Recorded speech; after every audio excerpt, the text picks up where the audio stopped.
Карамба ТВ представляет.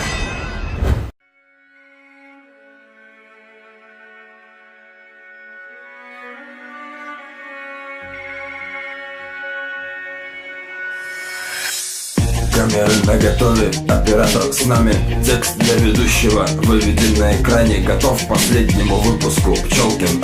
Давай, запускай уже, да начнется жара. Всем привет, начинаю последний обзор. Нет, не вздор, так и есть. Пора на покой, стой, не уходи. Приходят мне сообщения, а я всем отвечаю: друзья, грядут изменения. Стартрек возмездие завершит первый сезон. Резонный выбор я решил, а вы со мной в унисон, как сон. Все вокруг, поверить не могу, последний выпуск от меня, я завершаю игру. Снова на связи с нами корабль Enterprise. Капитан Кирк на борту будет и в этот раз. Рядом с ним Спок и вся команда в споре, как и в первом фильме.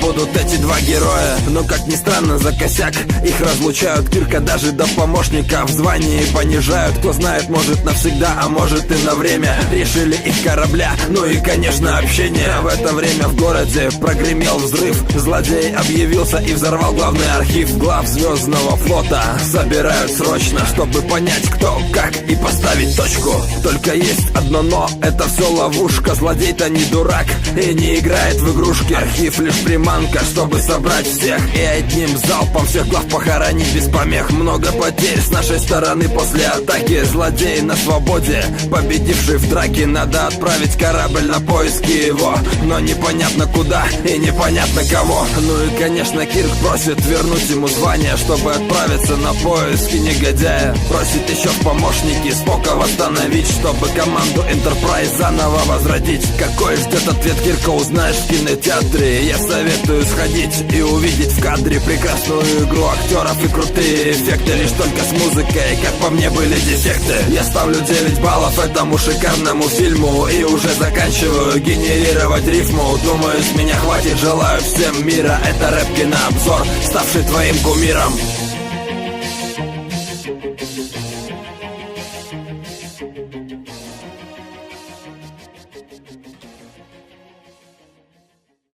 Друзья, ну вот и все, подошел к концу первый сезон проекта Рэп-кинообзор. Не знаю, что будет дальше, будет ли второй сезон, может быть будет новый ведущий, может быть будет вообще что-то новое. Пока не знаю, загадывать не буду, но хочу сказать вам большое спасибо за ваши просмотры, за ваши лайки, за ваши репосты ВКонтакте, за то, что просто слушали и смотрели. Большое вам спасибо. Для вас работал Леша Пчелкин и вся команда проекта Рэп-кинообзор и Карамба ТВ. До скорой встречи, удачи!